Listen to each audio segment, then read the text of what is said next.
The Adventurers Guild is the newest of all guilds, which makes it the newest by 100 years at least. Wouldn't exist except for the Gate. The Gate popped into being 8 years ago. After quite a few weeks of idiocy and massacre, the few cool heads prevailed, and the possibilities and perils of the new reality hit home. A few weeks after that, the Adventurers Guild was suggested. Emmonsdeuter knows it was a clocksman who suggested the new guild, which had to be the biggest mistake she was aware of since that time she set aside a whole night for the premature ejaculation twins. They sure didn't look like they'd be so incredibly disappointing. In the same way, the Adventurers Guild probably looked like a good idea at the time. She couldn't remember her initial reaction. All the Xenos jumping at the opportunity had pretty much settled her mind on the subject. And there is, she reflected, no amount of masturbating that could make up for the guild mistake. And it had to be a mistake. Just look at that excuse for a wall. Don't. Look over it.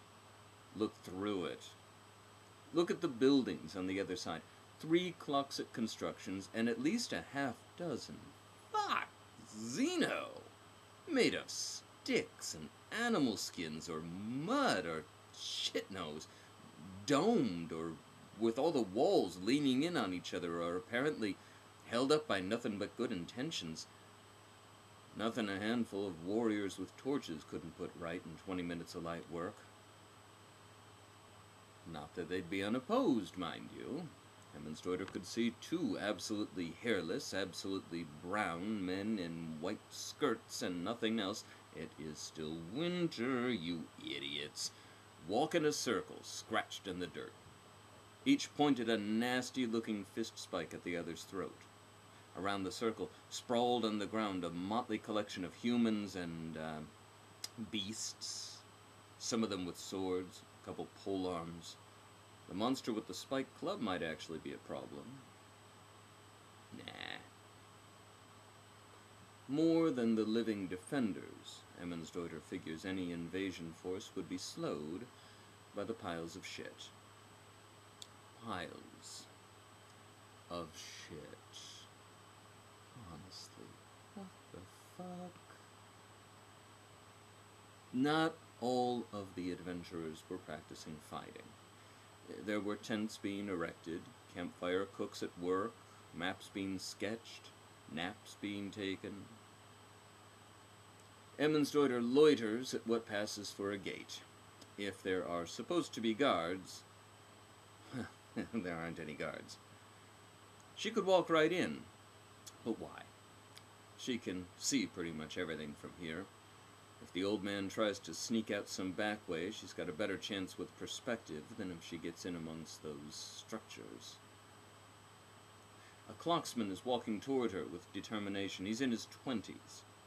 The dress says, money, and his eyes say, I haven't slept in half a year. If he keeps at it, that wispy thing attached to his face might turn into a beard someday. He shouts, as quietly as possible, to the big white, furry, spiked club-dragging monster. Don't stare at the sun. The big, white, furry, spiked club-dragging monster harumphs. Don't! Sleepless tries casual in the last few steps. Says, warrior, by way of address. Clocksman? She can't bring herself to call him an adventurer. What does that even mean, anyway? Guildmaster. You're shitting me. Guildmaster. You're shitting me, Guildmaster. Better. No, I am not, as you so delicately intoned, shitting you. I am Guildmaster Yonason, and you seem to have taken quite an interest in my guild. You know why I'm here. Surely not. I have my suspicions. I might hazard a guess. You might say I presume to presume, but I cannot honestly say that I know why you are here. Perhaps you were just out for a walk this fine, nearly spring day, and thought I'm here for the old man you prepubescent piece of rude. I hadn't finished. He's here. Won't you please bring him out to me, O grand and glorious Guildmaster Yonasan? Better. Let's see. Old man. Rather broken down Cloxic warrior, more scars than skin, white hair, cheap wooden Cluckstout painted black in a vain effort to convince the gullible that they're made of bronze or brass, really any kind of metal. That old man? Bring him to me. But that description could apply to half our members. A sweeping gesture at the blasted mutants he refers to as members. None of them even vaguely resemble the old man. Emmonsdeuter steps down hard on her reflexes and forces herself towards civility. High Cloxic. Yonasan looks like the sort of idiot who gets off on airs. I am here on official business. She guessed wrong. Your official business. I rank as highly as Guildmaster Bjornsson. Have I mentioned how much I love the way your nostrils flare? Fetching, to be sure. I rank as highly as Guildmaster Bjornsson, as have all Adventurers Guild Guildmasters since the formation of the Adventurers Guild just a few years ago. It's already a long and proud line of succession. Why long, you wonder? Perhaps you scoff. Long, because this is a job for a dozen, to be done by one and respected by none outside this less-than first-rate compound. Why proud, you wonder? Hold your tongue, emissary, I have not finished educating you. Proud, because we do more good for all clocks in a few weeks than any other guild manages in a year. How? We are open to anyone from any of the 8 gated civilizations, human and Xeno. Did you swallow something sour? We fill in the blank spaces on your maps. We open new trade routes, find new sources of raw materials. All the work your sort won't do, but it's needed. Since the gates appeared and the Bratch went, what is your term? Batshit? It's vital. That is why my guild was formed. That is why the realization that Yonasan was not the idiot she had marked him for springs to Emmonsdeuter's mind an instant before she blurts out, "You're stalling!" Am I truly that transparent? Low Cloxic. You'll tell me what I need to know. That sounded like a threat. No, Guildmaster Yonasan. I'm trying to seduce you. Your manly talk just drives me wild with passion. Let's find a quiet place. Just you and me and a knife at your throat. You kiss your mother with that tongue? Guess who taught me that one? Where, besides, my boyfriend would object. What happened to your arm? Where is he? My boyfriend? Emmonsdeuter unlimbers her axe. Killing Yonasan would be more than a diplomatic disaster. It would well and truly screw relations with every Xeno-civ out there. Very appealing. A Bratch berserker tried very hard to take my life. He failed. Think you can do what he couldn't? I have members who might teach you a thing or two about fighting the Bratch. Big White and Fuzzy is staring at the sun. The monster is doing just that. Yonasan turns and shouts at it. Stop staring at the sun! Go inside! Go! Go! The monster emits a high-pitched screech and trudges away. That thing may have just saved your life, Guildmaster Yonasan. It reminded me just how pathetic your little adventure club is, so I'll be patient. I'll give you all the patience I've got, maybe another 5 minutes. Then I'm coming through this gate and taking what belongs to the Warriors Guild. Yonasan stands and studies Emmonsdeuter. probing for weakness, perhaps. When he speaks, it's nothing Emond's-Daughter wants to hear. The sun hardly moves in the icy world he comes from, the Kevpre. For a full half-year there is no sun at all. I can see you don't believe me. Nope, I just don't care. But it's true. He's just astonished at how quickly the sun races across the sky, to his way of thinking at any rate. I've had other Kevpre before. Seems to be a problem with all their kind, this obsession with the sun. It's a wonder they don't burn their eyes out. 4 minutes. Oh, but they do.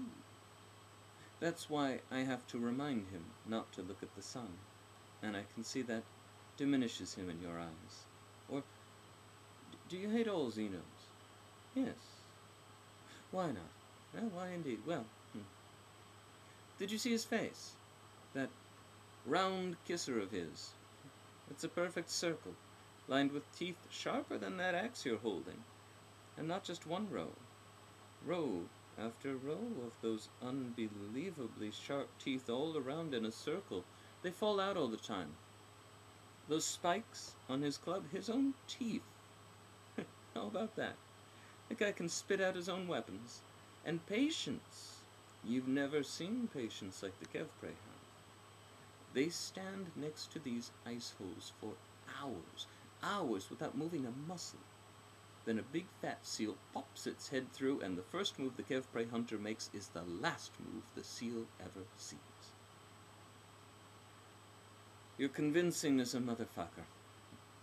I could learn so much from your patient, teeth-spitting Xenos. Hey, maybe if we all just go blind, everything will be solved. Tell me about the other Xenos. How about that one?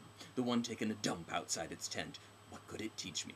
Spinning around in circles until I get dizzy and fall down? Shoving gravel in my pits? You're clever. I'm a vicious twat. And your time is up. Where is the old man? Guildmaster. Emond's-Daughter hooks her axe on the gate with her good arm, pulls hard. The wood groans. Unison's eyes go wide. The wood splits. I'm coming in now. Point the way, or I'll rip off your balls, shove 'em in the ground, and grow me an asshole tree. A small part of Unison's mind demands he produce some sort of retort to the mixed metaphor. The part that keeps him alive demands that he point over Emond's-Daughter's shoulder, back the way she came. You turned him away. Are you insane? What a coup! Hero warrior quits the Warriors Guild and joins our little band of brothers and sisters? Emond's-Daughter swings the axe and shatters the rail an inch from Unison's hand. There is no chance help will arrive before Emond's-Daughter can carve pieces out of the Guildmaster and force him to answer. He knows this. Listen to me. When he arrived early this morning, I was absolutely delighted, but hardly surprised. I discussed the old man's defection with him at least a dozen times in the last year, and sure enough, he came. I knew you'd come after him, some warrior like you, so just as soon as he came, I wrote him out a little permission slip. Us guildmasters can do that, you know, and sent him through the gate to fend. When? A quarter hour before you came and pointlessly stood watch. Lucky he didn't run into you. Unison finds himself talking to Emond's-Daughter's back. She'll pursue his new recruit. She won't catch him. If she somehow gets close, the Berlani halberdiers he sent as backup will keep her at bay. They're first rate. The old man said so. Unison inspects his hand. A trickle of blood where a little fragment of rail sliced into him. He could raise a stink about that. Maybe even get the warrior bitch's head on a spike out front, but that would backfire. If the old man was right, building bridges between the Warriors Guild and the Adventurers Guild was the only future Chapin had. Kevpre, Jadblar, Simon Danziz, Helen Makan, Islite, Berlani, Fanish, and Kloxik warriors standing together against the Brach. The old man figures they'd be unstoppable. He might even be right. How soon could they make it happen? And there's more than just timing to consider. Other gated civilizations with other invaders that need repelling. Civil wars the clocks will need to come in on the right side of. Religious zealotry. Negotiations to work out some sort of equitable distribution of technology, not to mention magic that might work for some and not for others. A useless, stubborn streak of pacifism among the very best hand-to-hand combatants known to exist. Much to consider, much to do. But right now it's time to fix the fence.